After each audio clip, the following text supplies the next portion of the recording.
Good evening, everyone. It is Saturday evening at around 7 p.m. I am here with Fufi. So, welcome back if you're back, and welcome if you are new. I so enjoy Self Care Sunday because in another life, we all have multiple lives. We're always shedding this skin of ours. I was a yoga teacher, and on a Sunday I would teach. I would go into the studio at 7 a.m. and I would practice, and then I would get ready for my students to come in. I would check them in, and I would have a little, a brief conversation with them about what was going on, and then at 9 a.m. I would walk into the yoga studio, and how I found my students is how I let them be. So if you were in a class and I walked in and you were sitting or you were laying down, I would ask you to stay in that position if you were comfortable. Obviously, you probably were because you were in that position, or to get yourself comfortable. So I teach to what I see, and I can't see you. So if you're comfortable the way that you are now, maybe you're just listening to me, maybe you have your workout. I certainly have underneath all my books and stuff, I have Fufi on my desk, and I have Crimson here. She's gotten a lot of airplay these past couple of days. She was made into a short, and I think I just did another little update on her with the pen that I received from Stacy from Flawa, which is gorgeous. Is it out? Probably Fufi's laying on it. It's gorgeous. I love it. Love it, love it, love it.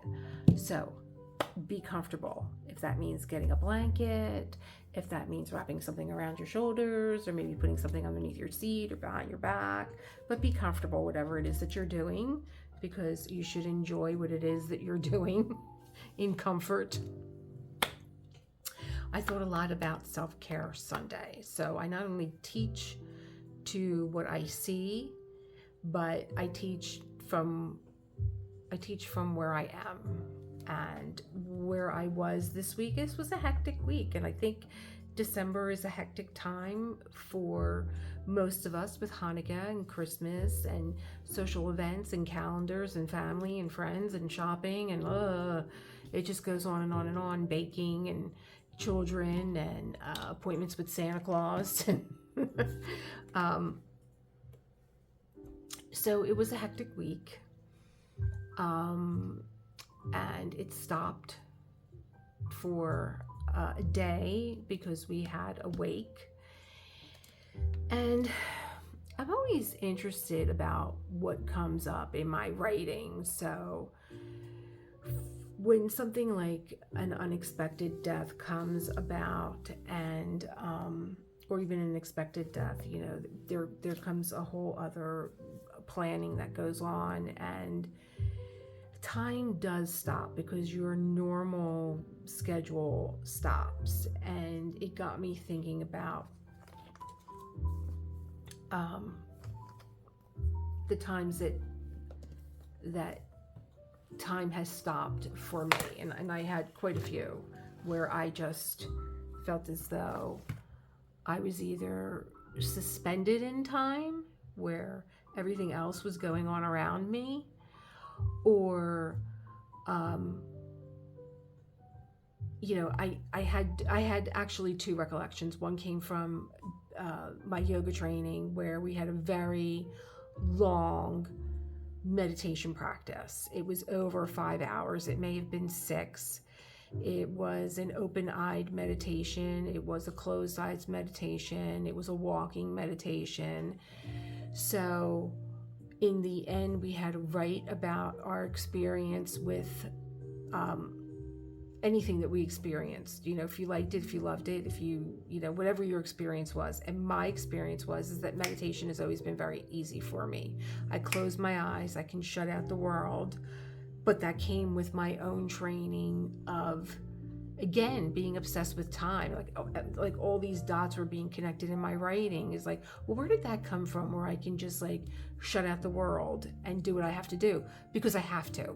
At the time I was a business owner, and I was a mother, and I was self-employed, but I was also a single mother. And so time is like, your time is like scheduled, and so you can't be distracted. But I can be distracted a lot on my own with when I had the time to do the things that I had to do. Like Josh went to his grandparents, say, for a Saturday afternoon, and then I had the day to do what it was that I had to do: clean, organize. And this turned into complete chaos for me, because I would, oh, here's my glasses, let me put them away. And then walk into a room and be like, oh, this doesn't go here, let me put this here. And then walk into that room and, see something else and be dismantling that. Go into the kitchen, put the coffee mug into the sink, and well, let me wash the dishes. It just became, every room became chaotic because I was not getting anything done.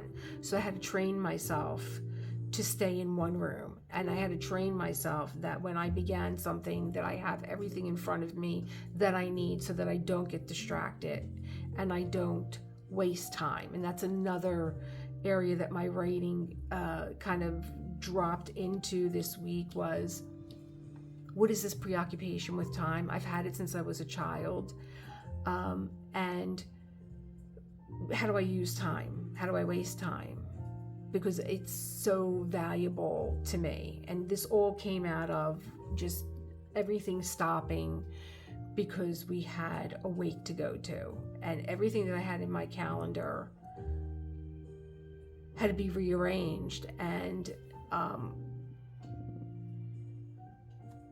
also had to be streamlined in some places, and I know myself, I don't live alone.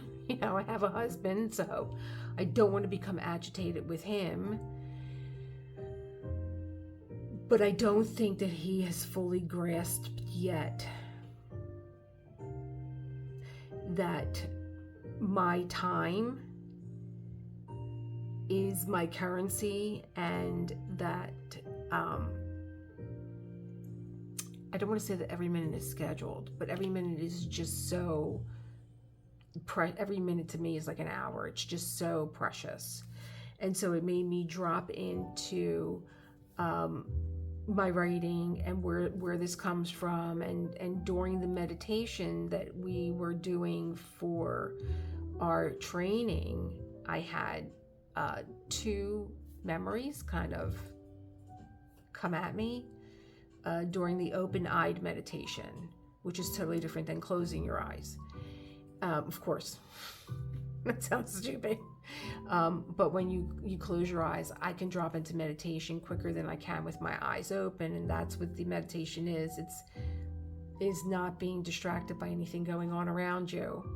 So when I was in this open-eyed meditation, and you are staring at a point on the floor or somewhat in the horizon of what is in front of you, I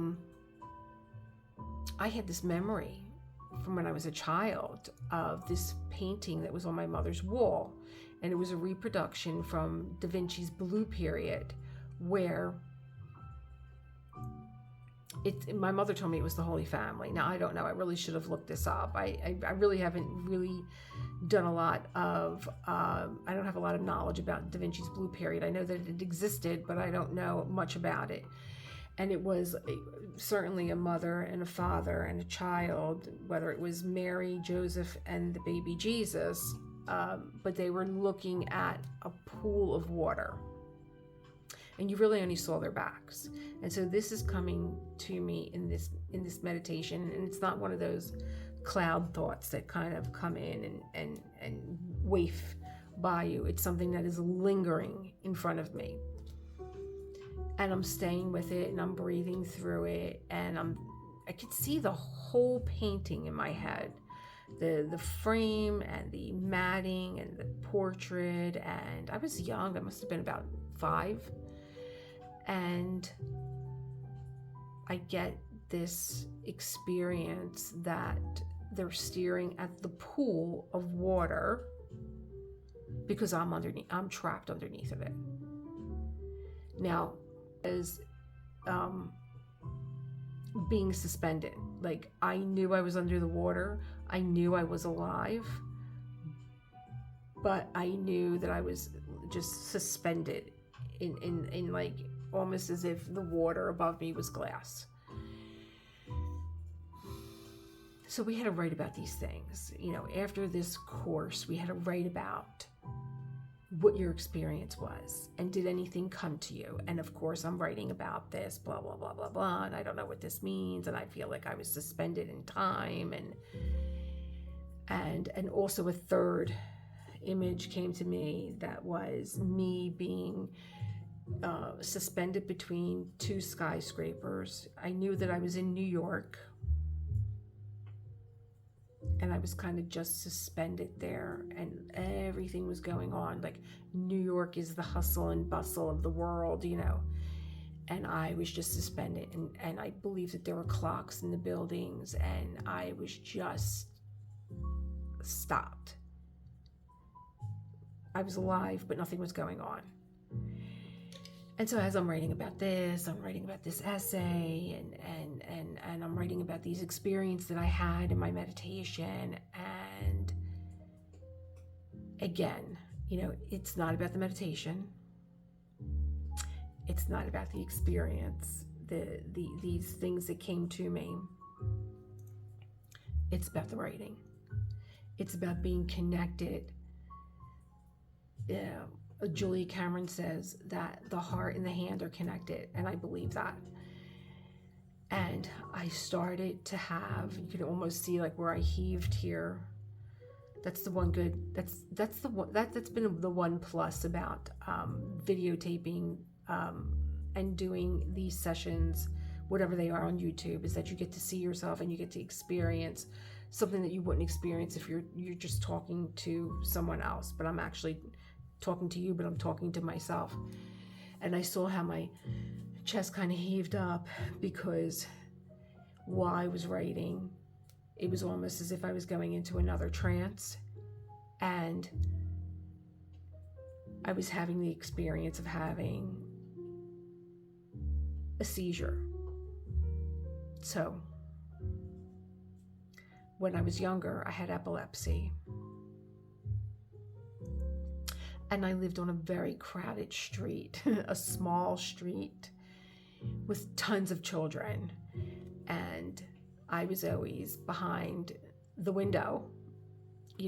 My parents were afraid that I was going to have a seizure. I was going to get overheated, have a seizure, get too excited, have a seizure, And I remember the one time I was let out. I was let outside with the kids. I was actually going to a wedding with my grandmother.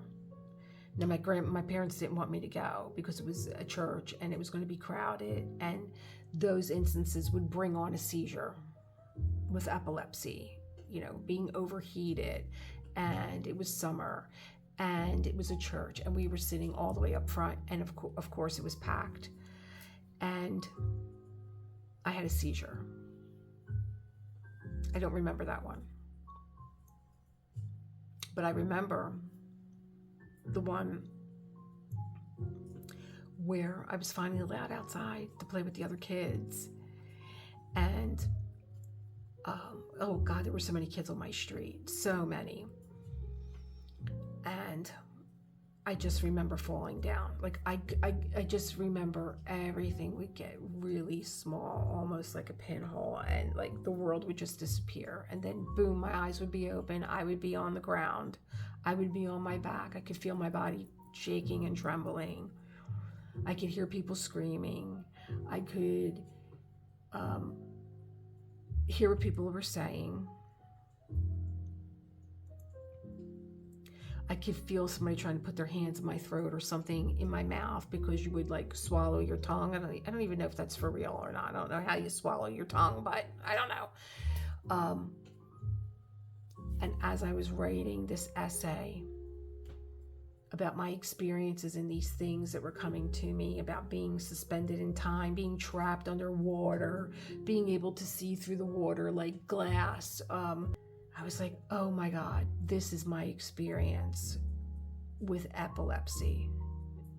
This is what it was like for me, because as a child, I could not express what that was like. And the memory of it, in the best way I knew how, as an adult that was undergoing a yoga program, a meditation program, this triggered this experience out of me. And that's where I was at with my writing this week, and time, and the preoccupation with time, and getting myself organized. And I can't say that I don't ever waste time, because I find myself in situations where my time is wasted. And so that's where I waste time. So I don't deliberately waste time. I am in situations that I can't control, where time is wasted. And I find that I am very negative in those situations where time is wasted. And the other, the other thing that was coming to me about Self-Care Sunday was a reading from Mark Nepo. Again, Book of Awakening. It's something that I read daily, because it's a daily little passage every day. And it had to do with work and passion, and it had to do with don't ask what the world needs. Ask what makes you come alive, and go do it. Because what the world needs is people who have come alive. And I think that people that do what they love, or have the opportunity to do what they love, can either become lost in time because they're so passionate about what it is that they're doing, that, you know, they kind of like, I know, because I've been passionate about the things that I do. I sleep less. My mind is always going. And I take every minute to create, again, the world that I want to live in, but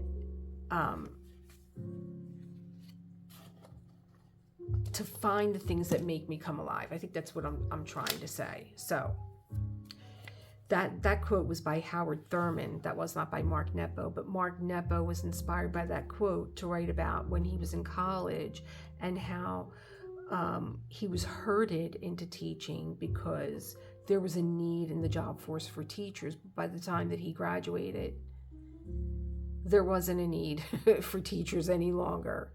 But that when he did begin to teach in college, he was directed to herd his students into business. But by the time that they graduated, there wasn't a need for the classes that they were training for, or that there were very few jobs for the jobs that they trained for. And he writes that this is another way that scarcity can direct our lives. Often we shape our interests around what others need. We wind up selling our chance at happiness for what we think will be secure. But while supply and demand may work on paper, it can build a loveless life in the world. This is why finding what we love, though it may take years, is building a life of passion. For what makes you come alive can keep you alive, whether you are paid well for it or not. And beyond the fashion of the job market, a life of passion makes us a healthy cell in the body of the world.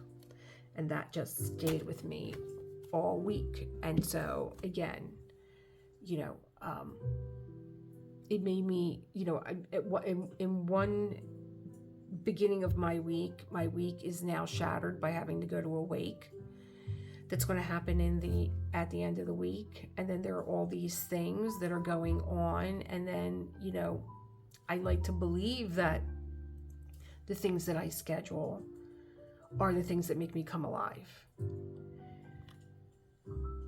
But during this time of holiday hecticness, is that a word, hecticness?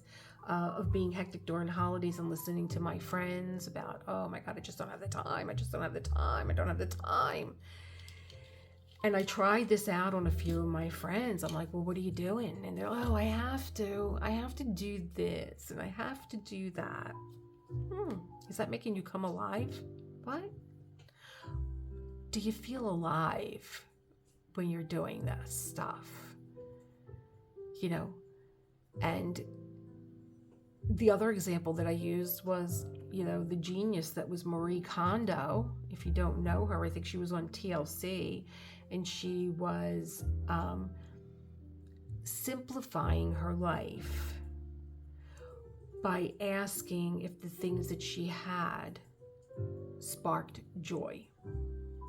So, do these things spark joy in your life? Do they make you come alive? How are you spending your time? How are you wasting your time? And again, it was the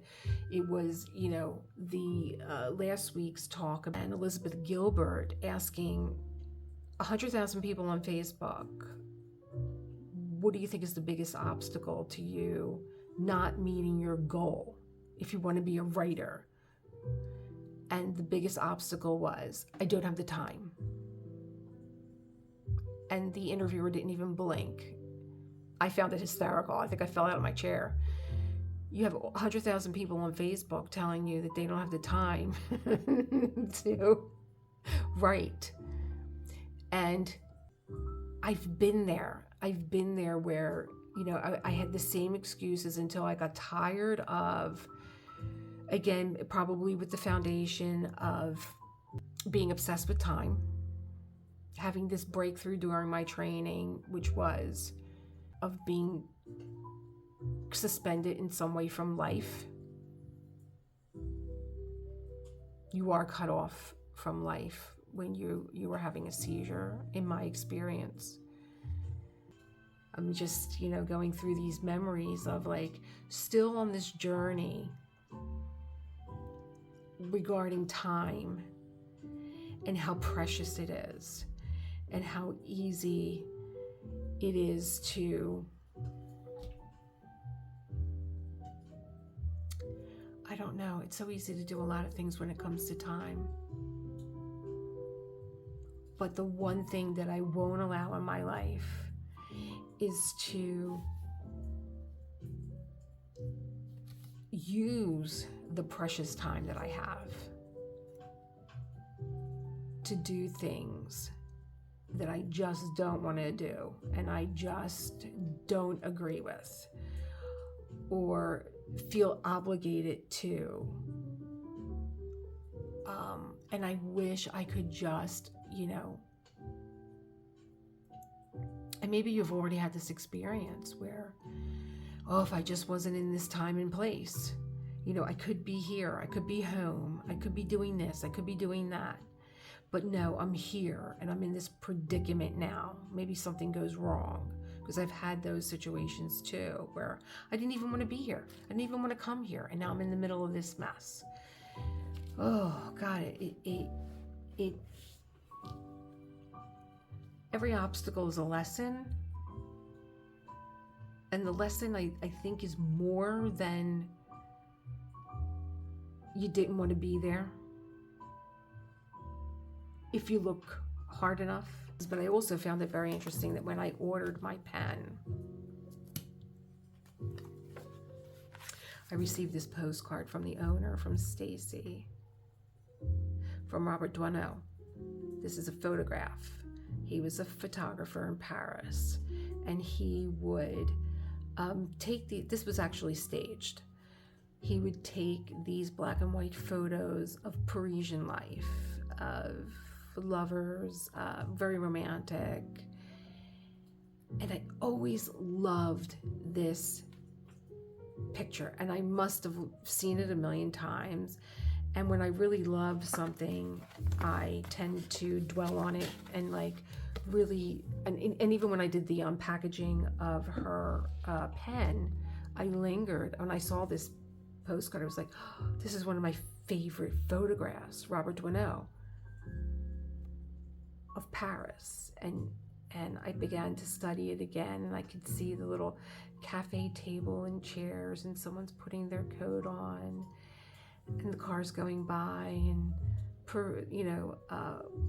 people just walking by on the streets of Paris, and that's the Hotel de Ville, and the body language of the lovers, even though they're staged, of like her complete surrender to his kiss, and him leaning in. But then again, this recurring thing with time is coming over me again, and I see something I never saw before in all the hundreds of times that I've seen this photograph. No one is looking at the camera. It's as if everybody is going about their business, putting on coats, maybe sitting at these tables. The lovers are suspended in their own moment. Is Duaneau anywhere in view? Is he sitting at one of the tables? It had my mind racing. Is he sitting at one of the tables? Or they're just so unaware that there's a photograph being taken, even though it was staged. If the background people were staged, it was done beautifully. But I think the staging was about the lovers kissing in front of the hotel, with the Hotel de Ville in the background. But again, and I think it's why also I do the Artist's Way every year. I begin on New Year's Day, and every year it's something new to experience and to work on, whatever is happening in your life. And evidently this year I'm having some kind of in-depth love affair with time, because I'm seeing things that I've never seen before. And and it's just like, she wrote me a thank you that said, you ordered one of my all-time favorite pens, and yet she sent me a card that was meant for me to see with new eyes again, a postcard. And I think that this is where, even going back to last week's video about the law of attraction, there's 12 universal laws, but the law of attraction gets the most spotlight on it. It was marketed very well. But this is where the first law, the first universal law of divine oneness, being connected. Now, I learned about this in maybe kind of a woo-woo way in yoga. It never really was explained to me in the way that I understand it now, of where your place in the cosmos is. You are a part of everything. Every atom that makes up everything is also in you, because you are floating amongst the cosmos. You're not down here on Earth sitting making a YouTube video.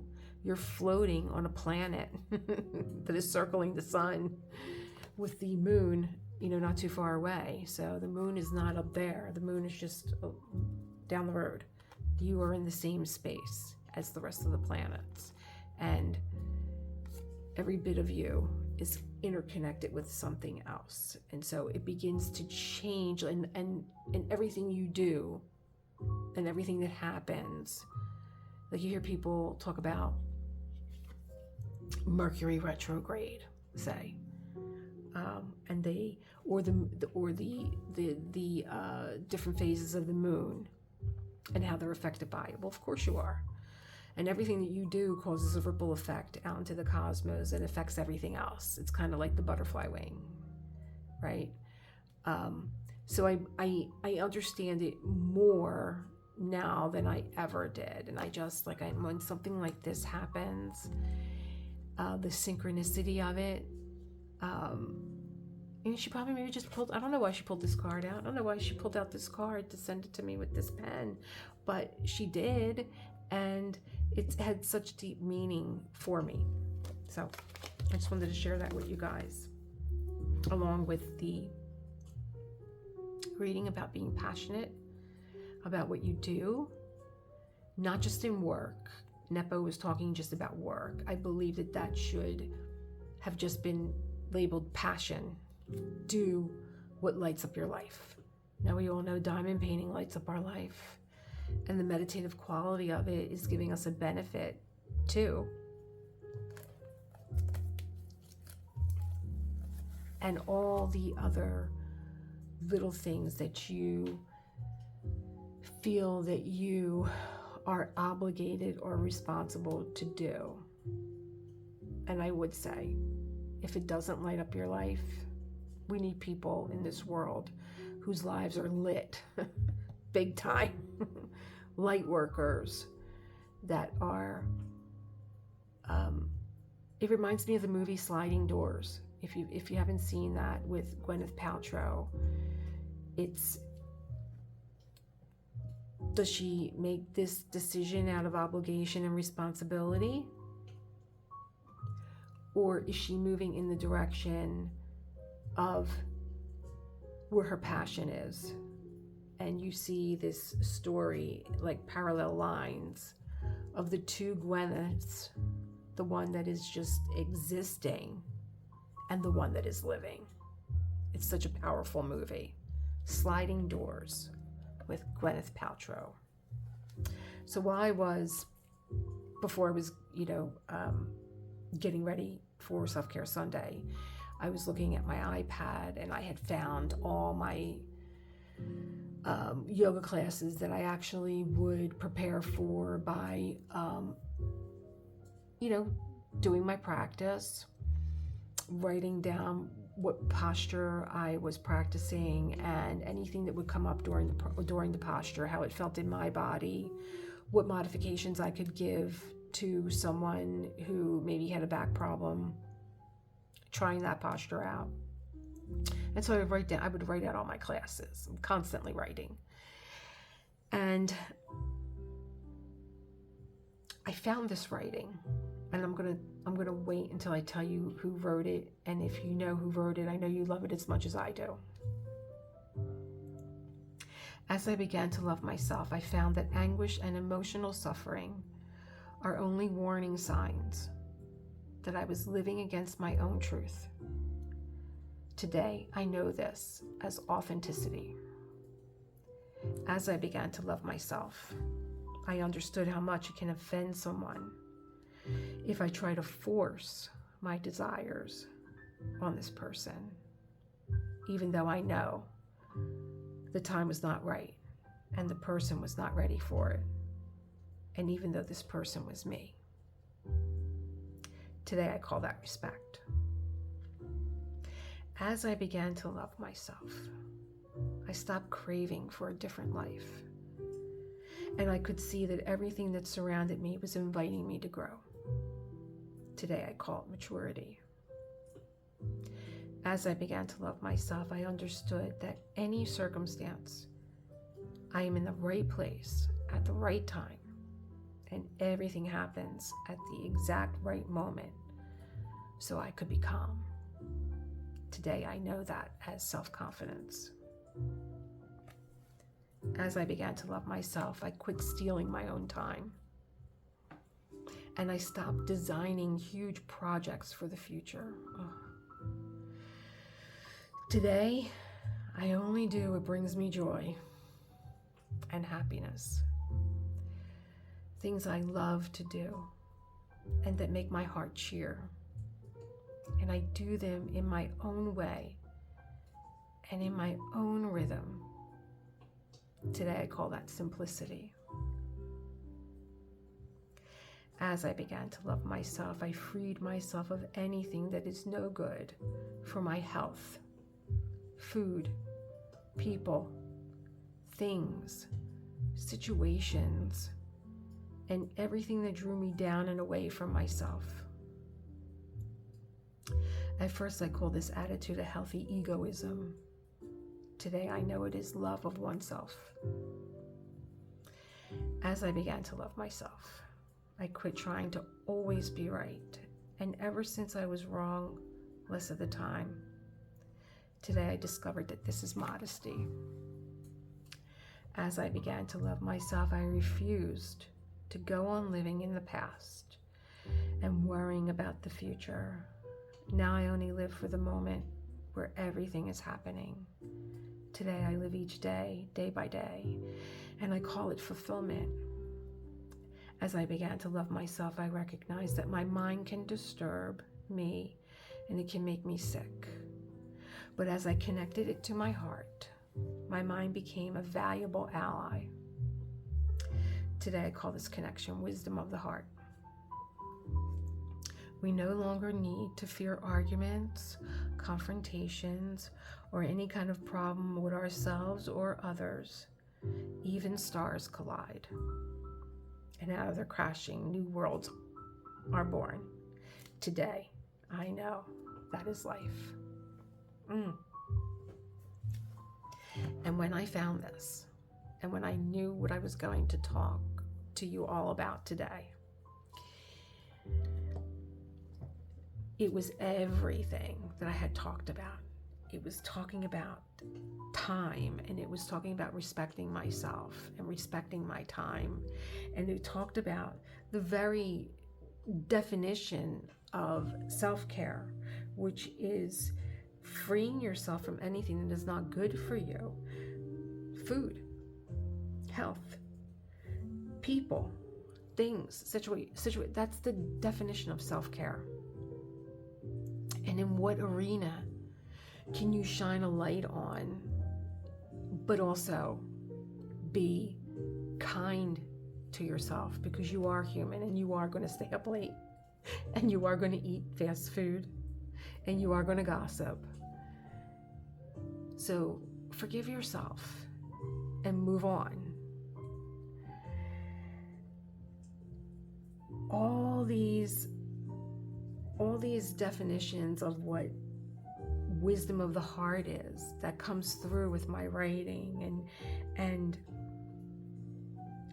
you know, the self-confidence to know that even when I'm in the wrong place and I'm in that predicament where I could be somewhere else, I am in the right place at the right time, because there is a lesson here to be learned other than being at the wrong place at the wrong time. And if you're wondering who wrote As I Began to Love Myself, this was written by Charlie Chaplin. Yeah, I became a fan the day I read this poem that he wrote, and became a fan of other writings of his. And I hope that you will look it up and keep it close to your heart, and just, you know, read it every now and again. I mean, again, it's this synchronicity of living that, you know, going through my notes for yoga, making some notes for today's self-care, having not just this postcard show up, you know, about time, and then having this poem show up from Charlie Chaplin. I was like, oh my gosh, I haven't read this since I taught yoga, and it's so profound and it's so meaningful, and it does come down to, I think, more than loving yourself. We make these lists of things to do, which, you know, I've told you I've changed to my could do list. But I think when we do these lists, whether it's to do or could do, not could do, if you make that to do list, that the first thing that you put down is, Elisa, whatever your name is, you are first on the list. And that's not being selfish. That's being mature. That's having self-respect for yourself. That's the wisdom of the heart, knowing that you have got to put yourself on the list first so that you do make the right decisions about the things that are so important, such as, people. I've had friendships for years that I've had to look at and say, not that I've outgrown this person, but that we are not the same people. I'm not 21 years old anymore, and it seems like every time I get together with you, we talk about when we were 21. I'm not 21, doing a lot since then. And there was one other, oops, did I leave that in there? Because I wanted to, share one more thing with you. And I think that this was just a self-care of readings, and they were all important. But there's one, and I know that Sunday comes with its own anxiety, and during this time it might come with a little bit more. But this is from, if you have the book, this is from November 27th, and it was called The Truth About Mourning. There is a vastness that quiets the soul, but sometimes we are so squarely in the midst of life's forces that we can't see what we're a part of. Divine oneness. The craziness of the holidays. The truth about mourning is that it is a small light of the beginning breaking through again and again. It is a wisdom so large and clear, one which carries us through our lives so quietly and completely that we seldom see it. Day after day, we are covered with the dust and grit of what we go through. It tends to weigh us down, and then we think and scheme and problem solve. Then we worry if it will all really work, and if it's the right thing to do. It all makes us dark and cluttered. But despite our stubbornness of concern, we tire and must turn what has happened over to the hammock of night. This is a good thing, for no matter how unfinished we seem, the letting go into sleep is nothing short of a quiet miracle. The letting go into sleep is an innate, reflexive form of meditation, no different than a fly rubbing its face or a doe licking its fawn. Sooner or later, without discipline or devotion, despite our resolutions and mistakes, we each must sleep. We must surrender to the quieting of all intent and regret, so that a small light of the beginning can rise in us again and again. There is no escaping this profound simplicity. What happens covers us like dirt.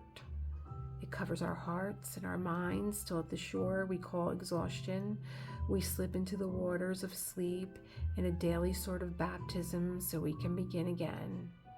So whenever you feel urgent and overwhelmed, whenever you feel pressed to figure things out or to rethink the unthinkable, rest, so that the endless beginning, which some call the voice of God, might break through what has happened, and you will wake feeling like dawn. And I wanted to leave that with you because it is a bedtime meditation, and it's a meditation for you to bring to mind one intention you had during the day and one regret. And as you maybe drift off into sleep, to use your exhale to let go of the regret. And every time you exhale, to see it moving further and further away from you.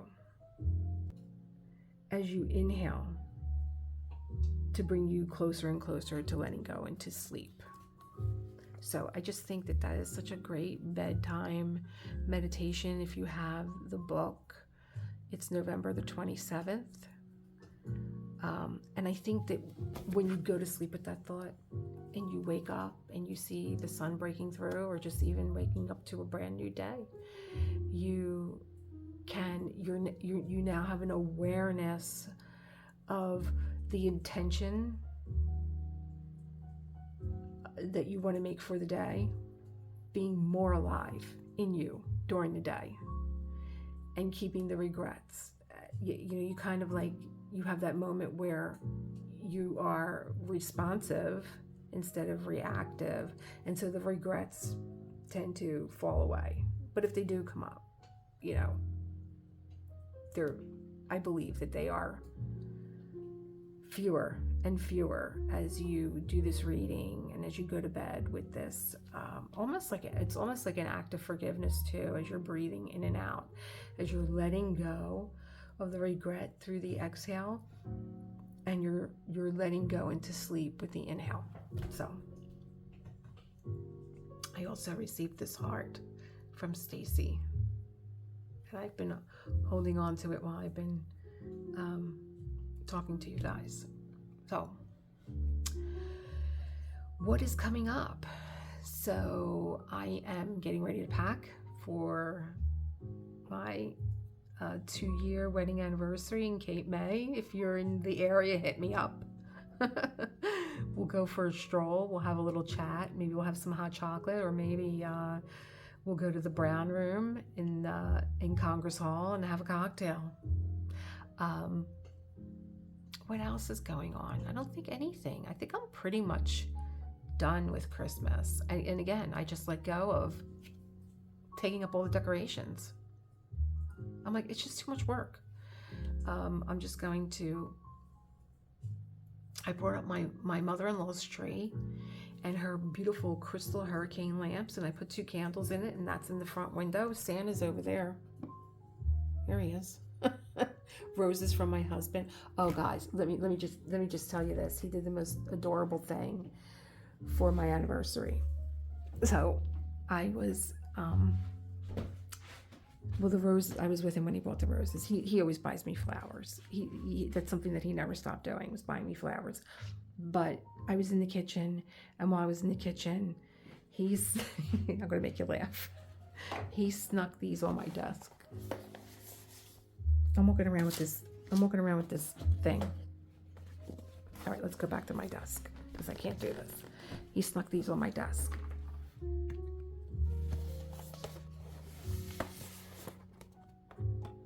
And so I came back to work on Crimson, and I saw these. I was like, you went to Michael's? And he said, yeah, surprise. And I was like, oh my God. Did you keep the receipt? He's like, what? I'm like, you really don't watch my channel, do you? You only watch Self-Care Sunday, because you would know that I can't do these. So I mean, I wanted so bad to have this workout, and I bought a Make Market, the Yorkie, and I bought Venice, and I was going to do Venice first, and I opened it up, and all the drills were so staticky. I had to stop the video because he came downstairs. So I opened it up, and all the bags were real staticky, and I was looking at how tiny they were. Oh, and have you seen this drop that happened with Diamond Dots? These masterclass kits. Here's the micro drills. They're in here. I believe they are. I was just like, I can't do these, so we have to take these back. But it was so cute that he bought these. Oh my God! And I'm gonna save my. But I have changed my opinion on these, because they are an affordable diamond art kit, and for as affordable as they are, and the rendition, it's not that bad. But I still wouldn't give this to somebody that was just starting diamond painting. I think they might get a little frustrated. Or maybe it's just me. I don't know. But they were really adorable. And I love that he got me another Van Gogh. And I don't know who this is. Paris again. Here we go. Maybe we should go to Paris. Take black and white pictures. Stage. The kiss. I love you guys. create the world you want to live in. And I will see you, when am I back? I'm coming back home on Tuesday. So I'll see you Wednesday when the boy goes back to work. Bye, my loves. Thanks for being here.